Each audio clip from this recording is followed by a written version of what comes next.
Are you digging up the dirt on your dead? Want to find out how? Hear the latest on new family history sources and websites with interesting and fun guests and experts. Find out what other people have been learning about their ancestors. From kings to thieves, inventors to farmers, nothing that's been discovered should surprise us anymore, but it always does. Find out what we mean. Great family history stories and information are on the way now with Extreme Genes, Family History Radio, and extremegenes.com. Yeah, I don't think Mother knew about this. Uncle Marvin was strangled by his own beard.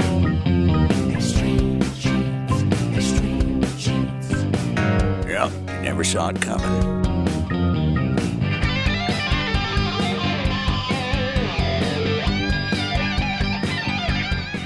Here we go again. It is another round of Extreme Genes, Family History Radio, and extremegenes.com, America's family history show. My name is Fisher, your radio root sleuth, on the show where we shake your family tree and watch the nuts fall out. You know, I got a call the other day from a friend who wanted to know just what is all this roots tech talk. She really wants to learn how to get going on her family lines and is afraid that all the online roots tech classes will be way over her head. And I told her, whoa, most of the classes are actually aimed at beginners or specific places or types of records. It'll be a great thing to be a part of, whether you participate in person in Salt Lake City, Utah, February 12th through the 14th, or you follow along with live streaming from wherever you are in these here United States, or around the world, actually. But you got to sign up. It's easy to do. Just go to rootstech.org. And, of course, former First Lady Laura Bush and Donny Osmond will be among the keynote speakers this year. And by the way, if you're a little more advanced at this stuff, you can also select from classes offered by the Federation of Genealogical Societies, which is holding its conference at the same time, sharing the same hall in Salt Lake City, Utah's Salt Palace Convention Center. It's going to be the largest gathering of family history researchers, experts, and speakers in the history of the world. And I'm not exaggerating. And again, you can be part of it from wherever you are. I'll be there, so if you're attending in Salt Lake City, come on by the Extreme Genes booth and say hello. Well, as always, we have some great guests and stories this week. First up, our friend Stan Lindis from heritageconsulting.com will be here to kick around an interesting area of family history research that I don't think many of us consider, myself included. We're going to get into the significance of occupations. Just what do they mean or imply when you consider the history of someone's life? Stan will give you one amazing and common example and then get into the fun stuff. Occupations that don't exist anymore, things we've never heard of. Okay, maybe you have, but we will see when Stan starts ripping through some of these. So we'll find out just how smart we all are in less than 6 minutes. Then later on, I'll be on the phone with a North Carolina woman who tracked down an old family Bible and turned that success into an amazing organization of not-so-distant cousins doing great things to ensure their family stories and information last forever. You will be amazed at what she has accomplished. And, of course, Tom Perry, our preservation authority, will be back with an answer to a really interesting email we got this past week. You'll want to hear it. It is time once again for your family histoire news from the pages of extremegenes.com. We begin with a story of an Ohio man who the government will not allow to pay his taxes. Yeah, his name is Siegfried Meinstein. Siegfried is 94, a World War II vet, and learned back in April that he is dead. That was when his accountant filed his taxes and heard from the IRS that Meinstein was no more. And so the return was denied. Well, where did this problem come from? Of course, the Social Security Administration, the same people who give us the Social Security Death Index, which has been a staple of family history research, although not nearly as much anymore.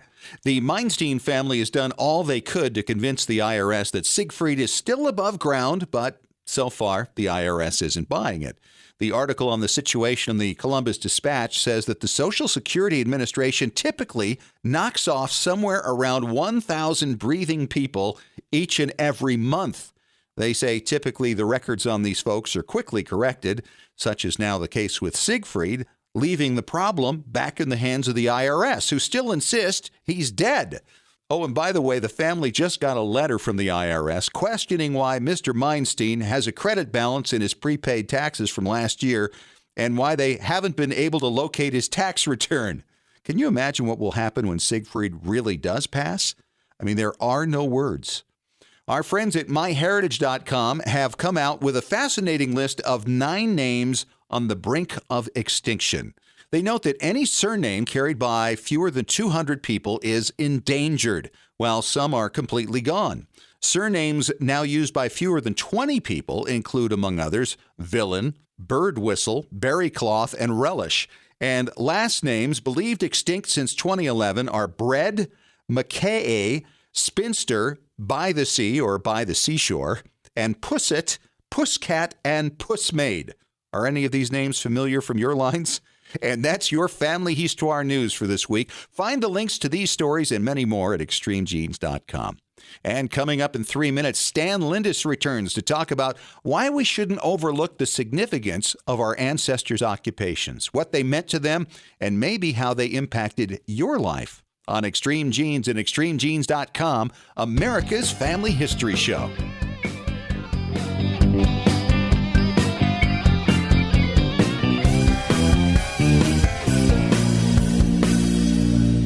Genies, not long ago, something happened with one particular online research service that changed everything. It happened with a service that already has 75 million members worldwide, and it's not who you think it is. Hi, it's Fisher, and you know I'm always looking for new and better ways for you to discover your ancestors, not just the data, but the stories. The online service I'm talking about takes your family tree and then uses its powerful automated technology to match the people in your tree to over 5 billion records from around the world. Censuses, newspaper stories, vital records with 97% accuracy. This means no more wading through thousands of useless so-called hints. This also means the site itself is constantly looking for matches for you, even while you're sleeping. What site does all this? It's myheritage.com. You can try myheritage.com for free. Here's a special gift from me. Use discount code EXTREMEGENES after signing up and get an exclusive 20% discount at myheritage.com. It will soon be here again, the largest family history event in the world. It's the 5th annual Roots Tech Conference in Salt Lake City, Utah, February 12th through the 14th, 2015.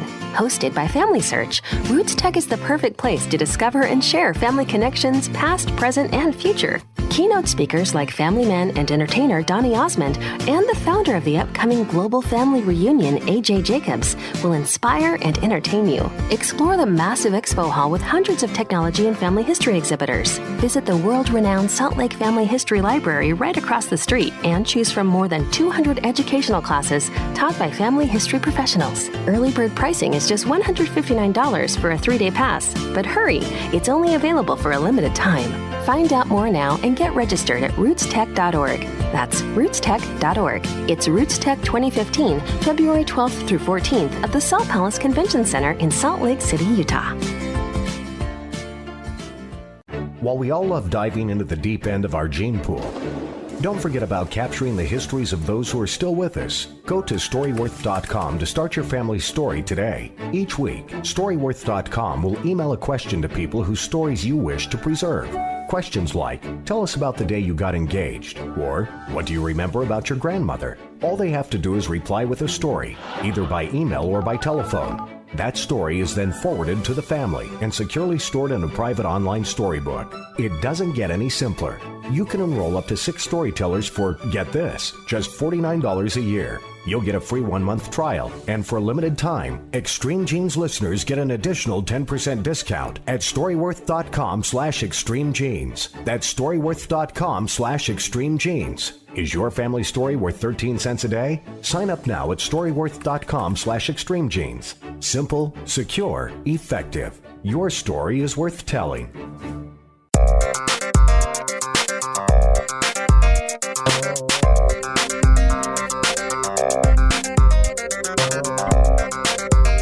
Welcome back to Extreme Genes, Family History Radio, extremegenes.com, America's Family History Show.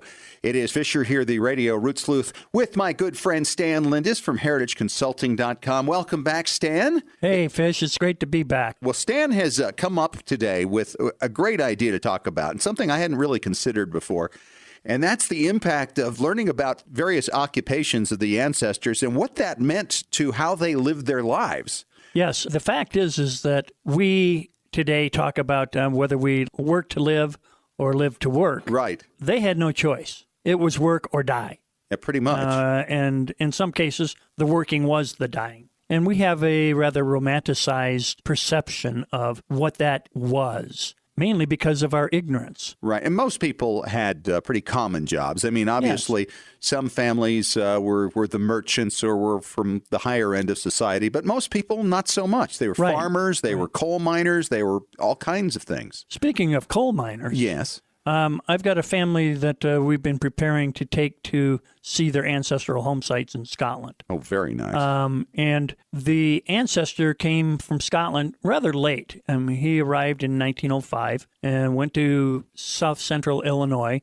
He was a coal miner in Scotland. Okay. And when he came to America, he was a coal miner. There was some recruiting being done. In the process of researching the family, his entire family, his ancestry, were not coal miners. His generation, he being born in the 1870s, and some of his uncles were coal miners. But the reality is that while coal mining has been around for a long, long time in the UK and Europe, the advent of the railroad really caused coal mining to explode as a viable means for making money for the big money people. And this affected the lower classes. And did it bring more jobs or more jobs and increased pay or less? Well, initially increased, but many more jobs because the demand grew for the coal, for operating the railroads, for operating the factories. And as such, villages, little hamlets would explode from being a hamlet to a village to being a large town. So this is what the Industrial Revolution did in Europe. Yes. And that idyllic view that we have as we drive across Scotland nowadays, or Ireland, or England, or wherever mining occurred, it doesn't look the same now as it did then. Right. It had to have been really a tough way to live. I came across a description. This was out of a newspaper in Dunfermline in Fife, just north of Edinburgh. And this was written by a man who was going about the country assessing what villages and towns were and what they looked like. Not only do you see occupations in records, but you see causes of death and such. He's talking about typhoid and scarlet fever. Oh, very pleasant subject. Oh, yes. Always, very, yes. very nice. This was in 1875, and he writes, "At Crossgates, which is the name of the village from whence this family came, I had quite recently to report an outbreak of typhoid fever. Cases of the fever have occurred several times during the year. Deaths from other diseases have caused the death rate to be very high, being raised to over 23 per 1,000. Wow. The board upon which he sat are, I think, convinced of the danger to health caused by the excessive number of large cesspools at Crossgates, as these are the only outlets for the sewage." Oh, God. He would go from village to village and describe the homes, the houses. Many times he would say there are not any outhouses. There are not any closets or ash pits. They would use the ashes. They would dig a pit and throw the ashes in it and use that for disposing of waste. As well. And in many places, there was none of this. There was just a little trench out of the front door. He describes the houses in many of these villages that the miners lived in as low-ceilinged, very dark, and dirt floors. I never thought of these houses being dirt floors. And when you go to this village with these people, they're going to think, oh, we're from this wonderful place. Yes. It's a beautiful place now. Yeah. And he said not only dirt floors, but the dirt floor is carved out as a bowl. He said the best way to describe it is like a mud hole. And it was so cold and damp that the people would use coal, of course, to get heat, and they would have a fire going in this bowled-out floor area. And at night, they would take the ashes and put them under their beds. To keep warm. To keep warm. Wow. And it's no wonder that people died. It's no wonder that they moved to America. Well, and what you're saying to me is here, I mean, I hear the word coal miner, and I think we've all seen these on records before. Yes. There's a huge implication that comes with that word. And Yes. what you've described is a lifestyle, a health situation, motivation for emigration, all kinds of things that we need to kind of get under the hood when we read what their occupation is and figure out what that means. Yes, and not just the coal miner himself, who was at work in a very dangerous situation. There are accounts when this man arrived in Illinois, of the people who had died in the mine, and many of them were young boys. They would die because slabs of coal would fall off the walls. So there were regular funerals? Regular funerals. Every family affected? Everybody. If you did not have someone in your family who died, you knew everybody who did die. Right. And there was that constant fear, living with that fear of just being able to live. Not only did the coal fall, but they used little carts that they pushed up rail lines in the mines, and somebody would invariably get run over by these carts. Either they were maimed, which meant that they couldn't work anymore. There were conditions where the coal miners were allowed to live in the houses that were owned by the company for their work. And then they developed this process of, well, the owners, we have to make more money. And so they started charging for the houses. And if they didn't charge directly, they would make it so that the coal miner had to move and give them about 1,000 pounds of coal processed by the individual, which would be credited towards their living. Unbelievable. And so, coal miners aren't the only ones that we have out there. We've got some fantastic. There's some other occupations? Oh, there's some killer occupations. All right. Well, let's go. Let's get under the hood of some of these. What do you have? Well, something a little bit more modern. You remember the pin setter? For bowling lanes. Yeah, sure. Yes, of Until course. like 1936 or something. Somewhere in there when the automatic when they ones got came. the automatic bowlings. Right. And then, of course, here's the phrenologist. The what? The phrenologist. What Didn't you take your family to the phrenologist this week? No. The phrenologist was a specialist who would feel your head. Yes, he would survey the lumps on your head and thereby be able to tell you how intelligent you may become as you get older. Fantastic. I'm glad I didn't get a degree in that. Have you ever wanted the job as a badger? And I'm not talking about the Wisconsin badger. No, we're talking about making badges? No, sir. What is it? A badger is one who was the middleman between the producer of material and fabric and the merchant. And so you've heard the phrase being badgered by somebody? Right. It kind of comes from that, where he would be trying to sell to all the merchants. And if you spoke the fastest and the loudest, you got the attention of the merchants with whom you were trying to do business. And so you were being badgered. Yeah. And if you really wanted a slimy job, you could have been a leech collector. Now, wait a minute. Stop it. There was somebody who collected leeches? Yes, there were people who collected leeches because they were used prolifically for treating people's health. Oh, that's right. Sucking the blood out, the bad blood. They would leech people. Yes, to of say course. that Right. You're a leech. All right. Okay? You're a bloodsucker. Well, there's another one that I just dearly love. Okay. A resurrectionist.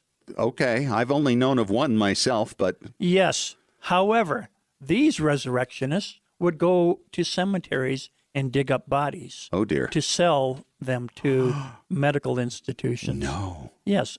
A big business. A big business. Oh, and a that's lot awful. of, you'll see that occupation listed a lot.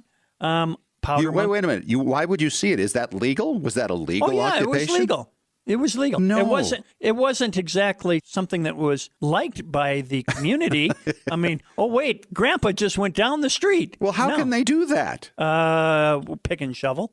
Never mind. I won't go any further. Yeah. Wow. They made good money at this. How about a powder monkey? A powder monkey. Was this somebody who dealt with gunpowder? Yes, exactly. Okay. Young boys who were on warships, their job was to load the powder in the cannons during a battle. That's a good one. Yes. You ever want the job of being a lung?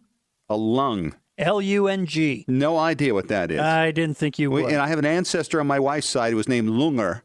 Well, that's so was this a close. person who maybe who was a lung?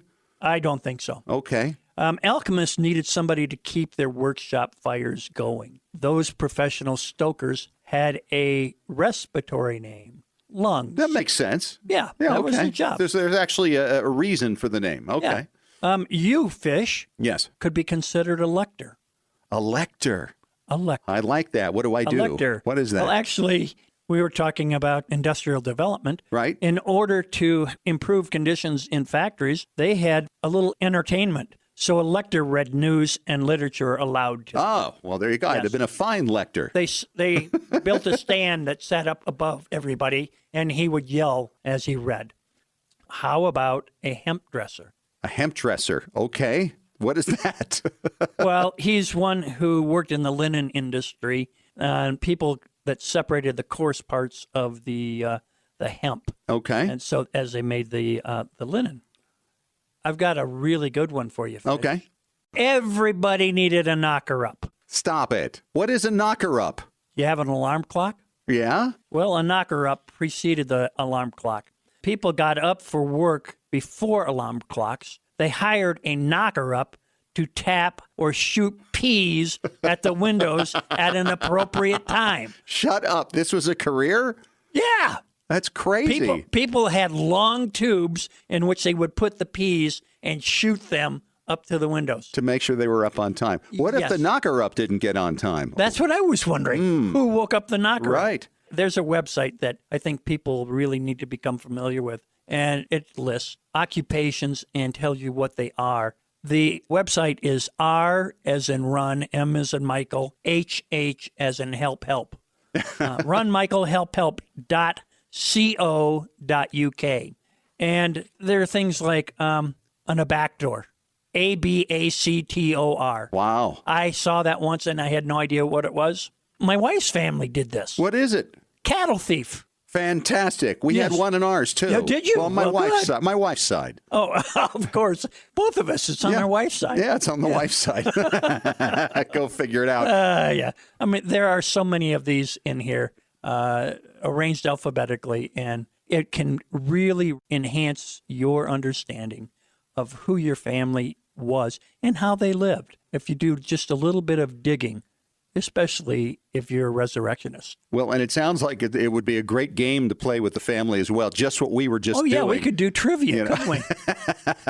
And, of course, we'll make sure that we have a link to this site on our website, extremegenes.com. Stan Lindis from heritageconsulting.com. Always good to have you here. A lot of fun insight, and we'll see you again soon. Thank you, Fish. And on the way next, she's a North Carolina lady who has taken the discovery of an old family Bible and turned it into an amazing family organization. You'll hear all about it in 5 minutes on Extreme Genes, America's Family History Show.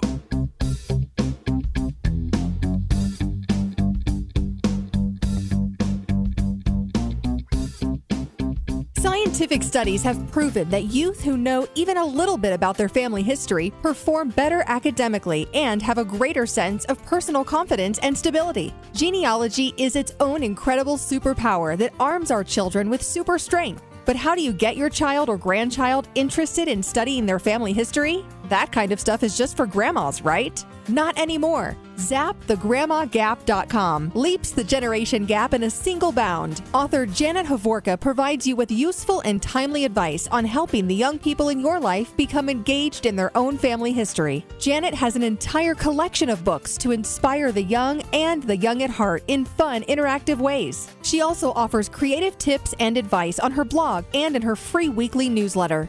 Stop by ZapTheGrandmaGap.com today to sign up for Janet's free email newsletter with 52 weeks of easy tips, free downloads, and order your set of resource books and workbooks. Can't figure out how to get your favorite Windows genealogy software running on your MacBook? Look no further than Crossover. Crossover by Codeweavers at www.codeweavers.com allows you to run your Windows software on your Mac without the need to buy a copy of Windows. Crossover is easy to install and simple to use. Crossover supports many popular genealogy packages like Roots Magic, Legacy Family Tree, Personal Ancestral File, Family Tree Builder, and more. Crossover also lets you run other popular productivity apps like Microsoft Office and a wide range of games. So if you're looking for an easy, affordable solution to your Windows compatibility needs, visit www.codeweavers.com today to download your free trial of Crossover. And don't forget to use the deal code FAMILY for an additional 40% off when you purchase Crossover.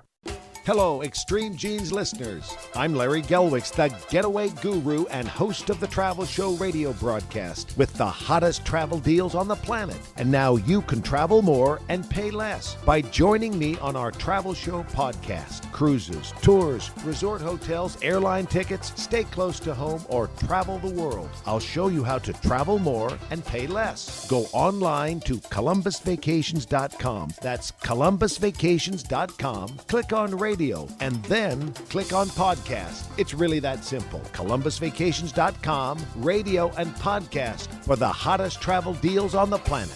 Got a brick wall in your family tree? Don't know how to break through it? Get professional help from Heritage Consulting Genealogy Research Services. Speak directly with an experienced genealogical researcher, not a salesperson, by calling toll-free 1-877-537-2000. When you call, ask how you could win a free 1-hour consultation with an expert genealogist. Heritage Consulting Genealogy Research Services, with over 35 years of research experience. Visit heritageconsulting.com. Did you know your family's memories are being destroyed a little at a time every day? It's true. Old home movies, slides, photos, and audio recordings fade over time. The longer you delay the digitizing of these priceless artifacts, the more likely it is they'll be gone one day. That's why you need to call the Multimedia Center. I brought in VHS videotape and had them transferred to DVD. The Multimedia Center, 2870 East, 3300 South, Salt Lake City. Open Monday through Friday, 10 to 6. Call 801-483-1717 or go to transferduplication.com. Looking for an easy way to show off your family history and share it with your family? Family Chartmasters offers beautiful custom pedigree art pieces and inexpensive family reunion draft charts in any design or size that fits your needs. With a free consultation at FamilyChartmasters.com, you can get started creating a new family masterpiece. Family Chartmasters has over 11 years of experience in creating and printing family charts. They can print any style of genealogy chart from any genealogy file and can create exactly what you're looking for. You'll work with a specialized and talented consultant whose goal is to make you happy. Decorative charts make fantastic gifts for all occasions. And with Family Chartmasters' option of ordering duplicate charts at half price along with your original purchase at full price, you can afford to give a family heirloom to each member of your family.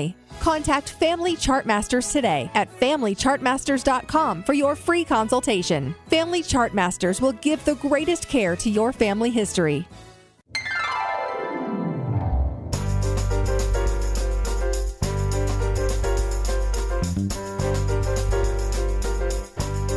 And welcome back to Extreme Genes Family History Radio, America's Family History Show. I am Fisher, your radio root sleuth, and I have a special guest on from North Carolina, and she made quite a discovery recently and then took it and spun it and turned it into something even bigger, and that's why I like talking to Connie Fowler from North Carolina. What part of North Carolina are you from, Connie? I'm located in Princeton, North Carolina, in between Goldsboro and Raleigh. So tell us about this Bible. You tie back to a family name that I've never heard of before, Filial. Where's that from? Well, Filial is actually French in origin. It has as many as 18 different spellings over the different generations that we've been able to track, maybe more. But the Filials actually came to America back during what was called the Palatine Migration and the Huguenot Migration in the late 1600s and early 1700s. Right after the Edict of Nantes. Correct. And that would have been to Pennsylvania and New York? Correct. There was a story that I've tracked for years that 3 families of Filials actually came into America, into the New York, Connecticut area, and then moved gradually down south towards Charleston, and then some settled in North Carolina. And you found a Bible here recently, and you knew it was out there. How did you know that? Well, when I was growing up, back when I was a child back in the early 60s, my great-grandmother had a podium that stood in the foyer of her house. When you walked in the front door, a lot of homes down south had them at the time, the Bible stood on a stand or a podium. And you saw that as soon as you walked in. And I remember that Bible being in her front hallway. She passed away in 1965. I was only about 8 or 9 years old at the time.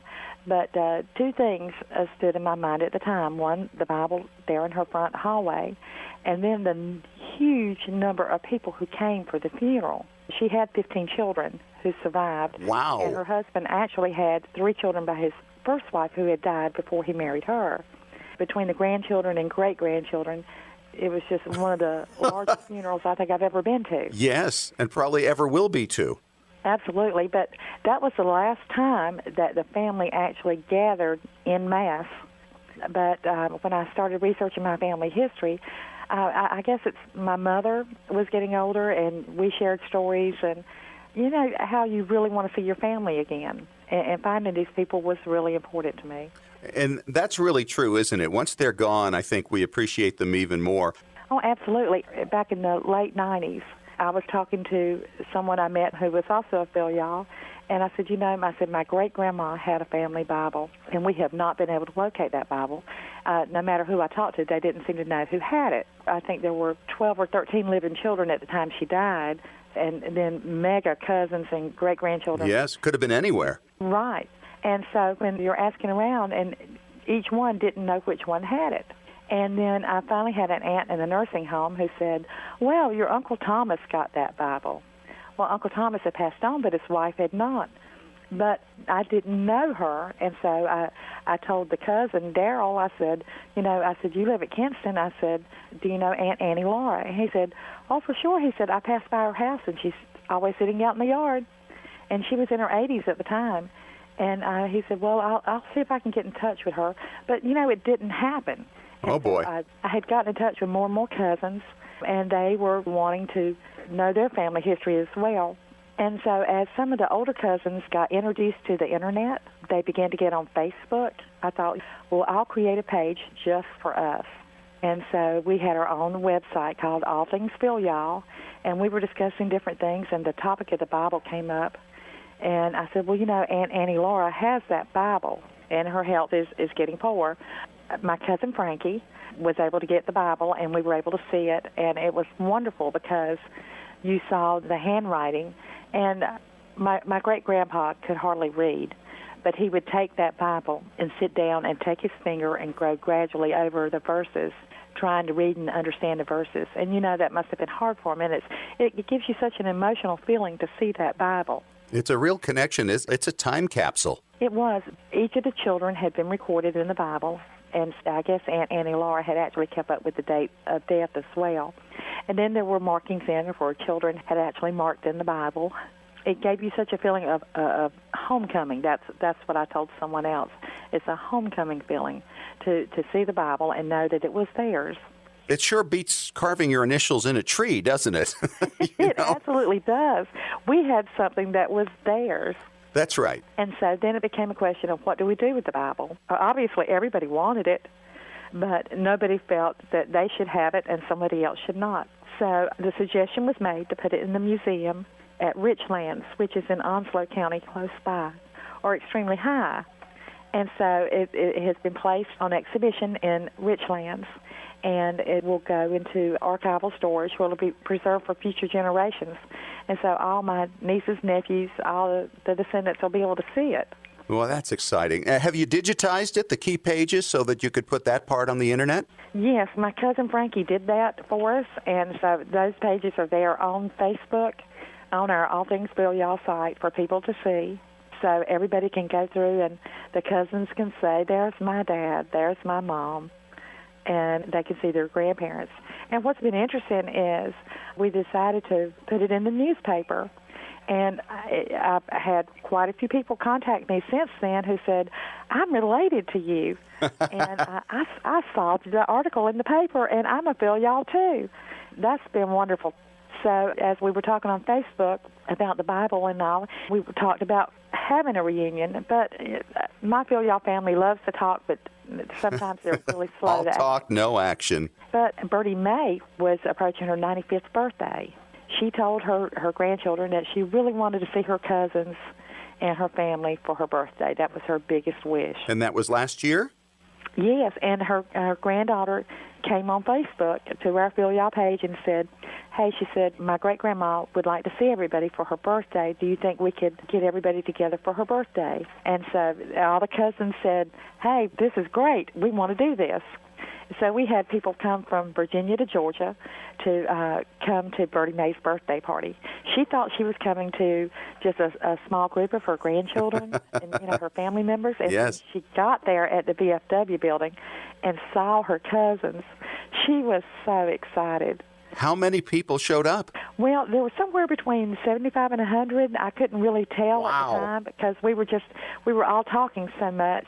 And it's funny because some of us had not seen each other since we were children, but you had seen their picture on Facebook, and you say, I know you. You're Ray Filial. Isn't that great? We remembered playing on the porch at my great-grandma's house. It was just really neat.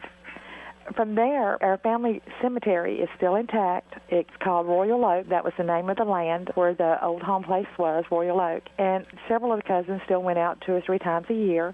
And we had talked about the family cemetery and how the headstones were starting to need some work. And we formed a committee to refurbish the family cemetery. Look at this go. It's really neat. I just went down and worked with somebody to locate unmarked graves. And so far, we've located around 20 that are unmarked. So the research is on to identify those, and I've been able to identify quite a few of them already. We have a group that is making headstones so that those people will have a marker as well, because everybody deserves to be remembered. Well, everybody's on a committee here, it sounds like, with the Filials. Absolutely.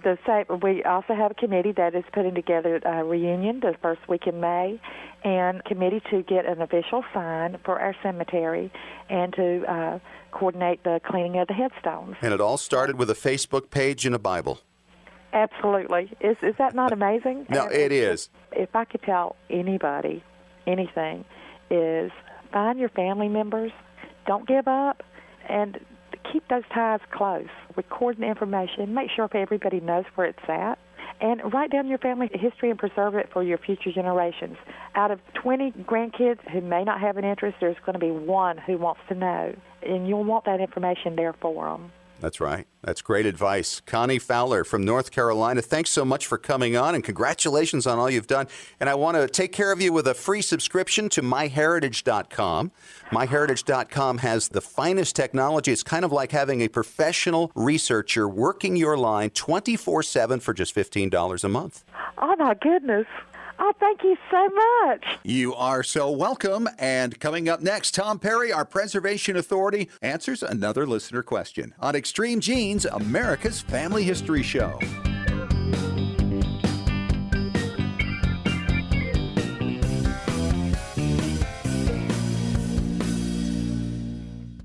Hi, Genies, it's Fisher, and I've been telling you about MyHeritage.com's amazing new technology that searches your family tree day and night for you, finding matches even while you sleep in documents and other people's trees. Here's a find I never would have made without it. It's a newspaper story about a relative of mine, Paul Sagal, who I knew many years ago. It's from 1943, when Paul was serving in the Pacific. When he learned his father died, he wrote a poem to his brother that indicated he wouldn't be returning for the funeral. He wrote, "There'll be no furlough for me. I'm in the Marines, you see. Alive and well as I am, memories I'll keep of my dad." Then the newspaper editor added, "These are all the sentiments that will win this war. There are treasures like this one waiting for you now. Put MyHeritage.com's superb technology to work for you with a 20% discount. Just enter the one-word promo code EXTREMEGENES. MyHeritage.com is the next big thing. It will soon be here again, the largest family history event in the world. It's the 5th Annual Roots Tech Conference in Salt Lake City, Utah, February 12th through the 14th, 2015. Hosted by Family Search, Roots Tech is the perfect place to discover and share family connections, past, present, and future. Keynote speakers like family man and entertainer Donny Osmond and the founder of the upcoming Global Family Reunion, AJ Jacobs, will inspire and entertain you. Explore the massive expo hall with hundreds of technology and family history exhibitors.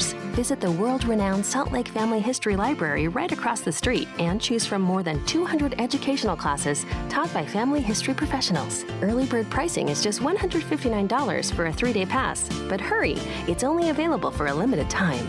Find out more now and get registered at rootstech.org. That's rootstech.org. It's Roots Tech 2015, February 12th through 14th at the Salt Palace Convention Center in Salt Lake City, Utah. Your priceless 8mm home movies and your precious family videos are deteriorating right now. Heat, moisture, insects, dust, mold, time, they're all robbing you of your family's memories. It's time to preserve those treasures right now by digitizing them at tmcplace.com. They've been preserving memories for over 40 years. Home movies, videos, audio tapes, vinyl records, photos, slides, and even scrapbooks. Whether your treasures are enduring the humidity of Massachusetts or the heat of Arizona, tmcplace.com can digitize your audio and images without harming the originals and returning them to you with free shipping both ways on most orders. tmcplace.com can even let you track your package in real time with a special GPS tracking device. Trustworthy, experienced, affordable. Call tmcplace.com toll-free at 1-866-483-1717 to talk to Extreme Genes Preservation Authority Tom Perry about your project. Or order online at shop.tmcplace.com.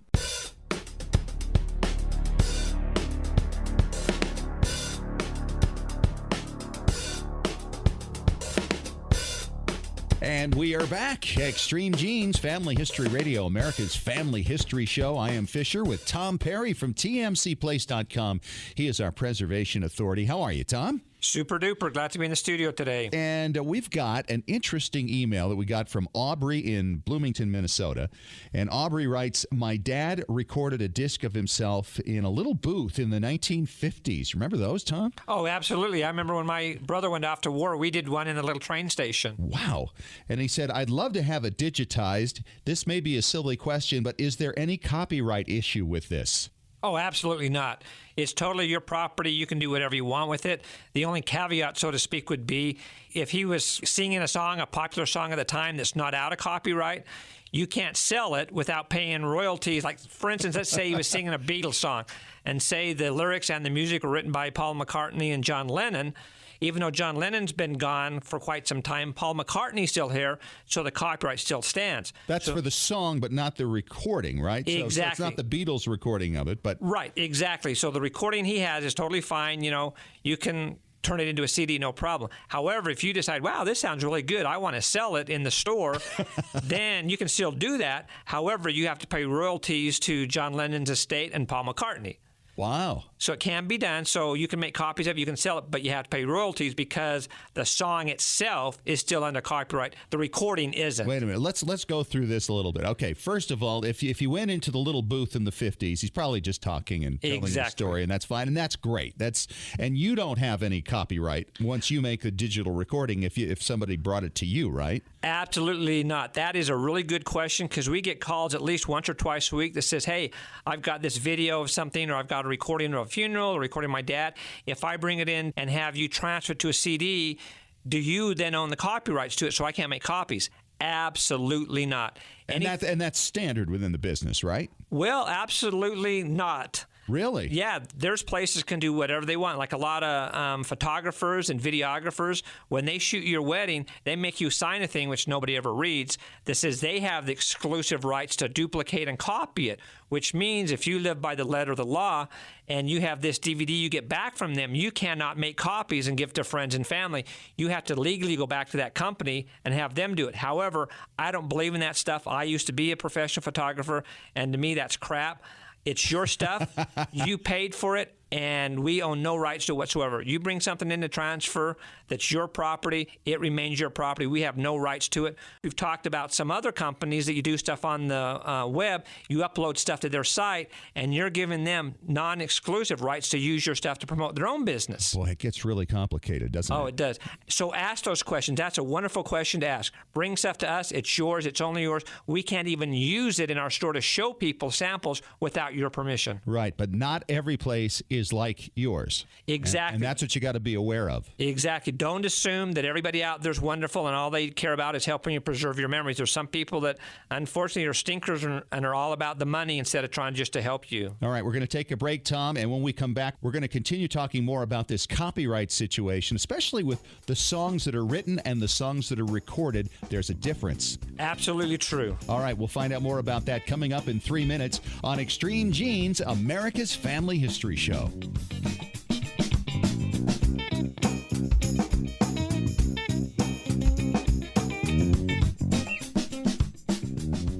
Looking for an easy way to show off your family history and share it with your family? Family Chart Masters offers beautiful custom pedigree art pieces and inexpensive family reunion draft charts in any design or size that fits your needs. With a free consultation at FamilyChartMasters.com, you can get started creating a new family masterpiece. Family Chart Masters has over 11 years of experience in creating and printing family charts. They can print any style genealogy chart from any genealogy file and can create exactly what you're looking for. You'll work with a specialized and talented consultant whose goal is to make you happy. Decorative charts make fantastic gifts for all occasions. And with Family Chart Masters' option of ordering duplicate charts at half price along with your original purchase at full price, you can afford to give a family heirloom to each member of your family.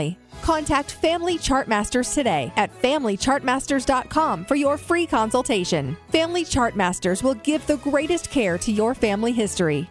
When was the last time you heard your grandmother's voice or saw your family enjoying life back in the 1950s or 60s? If the reason is you haven't known what to do with your old recordings, videos, and films, here's your answer. The Multimedia Center in Salt Lake City. We brought in a video project to the Multimedia Center, and overnight they duplicated it to DVD so we could meet our deadline. The Multimedia Center, 2870 East, 3300 South, Salt Lake City. Open Monday through Friday, 10 to 6. Call 801-483-1717 or go to transferduplication.com. Hello, Extreme Genes listeners. I'm Larry Gelwicks, the getaway guru and host of the Travel Show radio broadcast with the hottest travel deals on the planet. And now you can travel more and pay less by joining me on our Travel Show podcast. Cruises, tours, resort hotels, airline tickets, stay close to home, or travel the world. I'll show you how to travel more and pay less. Go online to ColumbusVacations.com. That's ColumbusVacations.com. Click on radio and then click on podcast. It's really that simple. ColumbusVacations.com, radio and podcast for the hottest travel deals on the planet. Can't figure out how to get your favorite Windows genealogy software running on your MacBook? Look no further than Crossover. Crossover by Codeweavers at www.codeweavers.com allows you to run your Windows software on your Mac without the need to buy a copy of Windows. Crossover is easy to install and simple to use. Crossover supports many popular genealogy packages like Roots Magic, Legacy Family Tree, Personal Ancestral File, Family Tree Builder, and more. Crossover also lets you run other popular productivity apps like Microsoft Office and a wide range of games. So if you're looking for an easy, affordable solution to your Windows compatibility needs, visit www.codeweavers.com today to download your free trial of Crossover. And don't forget to use the deal code FAMILY for an additional 40% off when you purchase Crossover. Scientific studies have proven that youth who know even a little bit about their family history perform better academically and have a greater sense of personal confidence and stability. Genealogy is its own incredible superpower that arms our children with super strength. But how do you get your child or grandchild interested in studying their family history? That kind of stuff is just for grandmas, right? Not anymore. ZapTheGrandmaGap.com leaps the generation gap in a single bound. Author Janet Havorka provides you with useful and timely advice on helping the young people in your life become engaged in their own family history. Janet has an entire collection of books to inspire the young and the young at heart in fun, interactive ways. She also offers creative tips and advice on her blog and in her free weekly newsletter. Stop by ZapTheGrandmaGap.com today to sign up for Janet's free email newsletter with 52 weeks of easy tips, free downloads, and order your set of resource books and workbooks.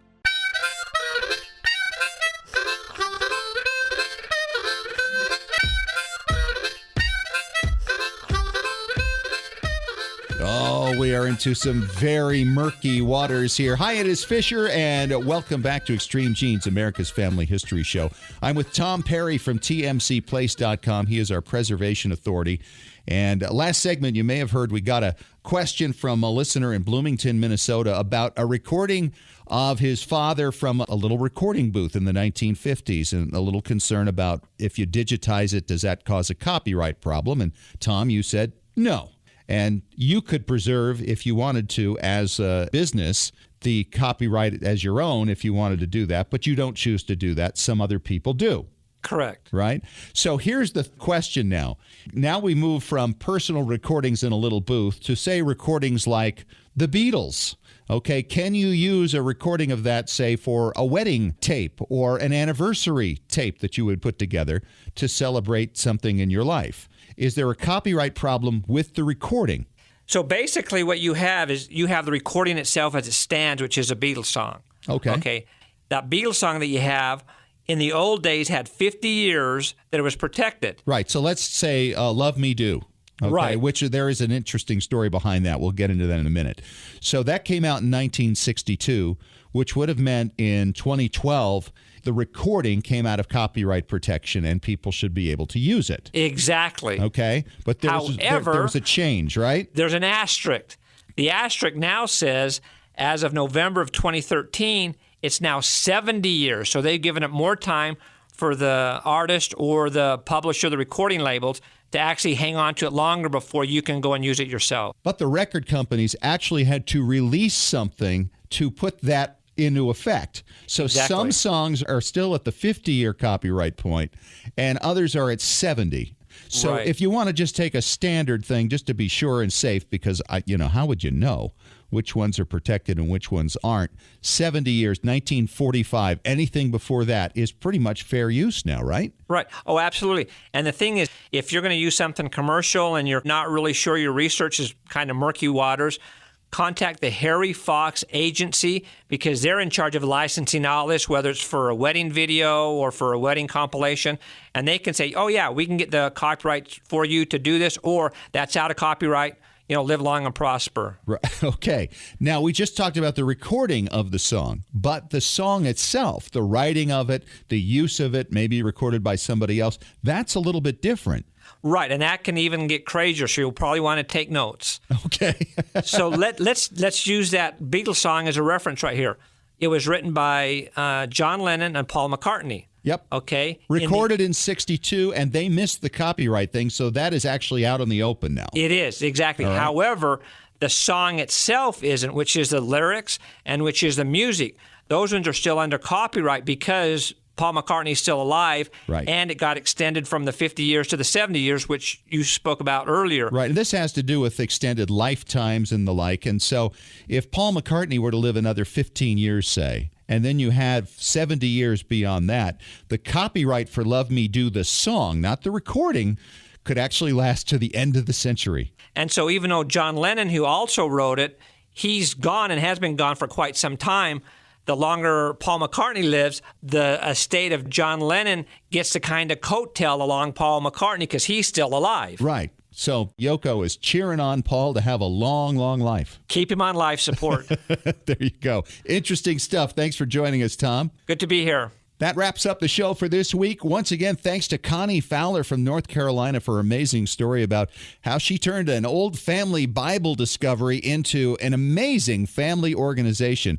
And to Stan Lindis from heritageconsulting.com for talking about occupations and what they mean when we're researching people's histories. It's a lot deeper than you think. Catch the podcast if you missed some of these parts or want to hear them again. They're on iTunes, iHeartRadio, and of course, extremegenes.com. I'm Fisher. I'll talk to you next week. Thanks for joining us. And remember, as far as everyone knows, we're a nice, normal family.